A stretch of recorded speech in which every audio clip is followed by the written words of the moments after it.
ఈ రోజే డౌన్లోడ్ చేయండి. మీ ఫేవరెట్ షోస్ చూడండి. అయ్యో, ఎవరు నువ్వు?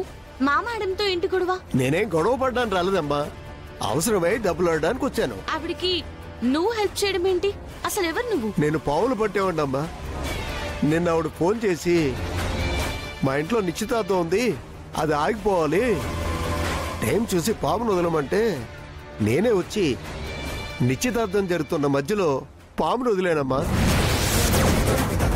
అవునే, ఈ నిశ్చితార్థం ఆపడానికి నేనే పామును తెప్పించాను. అనుకున్నది అనుకున్నట్టే నిశ్చితార్థాన్ని ఆపగలిగాను. నువ్వంటే మొదటి నుంచి నాకు చిరాకే. నా కొడుక్కి కూడా ఇష్టం లేదు. అది తెలిసి కూడా ఒక పక్క మా అత్తయ్య, ఇంకో పక్క మీ గుండమ్మ ఇద్దరూ కలిసి నిశ్చితార్థం వరకు తీసుకొచ్చారు. అందుకే ఎక్కడ కొట్టాలో అక్కడే కొట్టాను. నేను అనుకున్నది సాధించాను. ఆట సగమైందత్తయ్య. అసలు ఆట నేను ఆడతాను. ఎలాగైనా మీ కొడుకుని పెళ్లి చేసుకుంటాను. కోడలుగా మీ ఇంట్లో కుడి కాలు పెట్టి ఎడమ కాలు మీ తల మీద పెట్టి మిమ్మల్ని ఒక ఆట ఆడించకపోతే నా పేరు పల్లవే కాదు.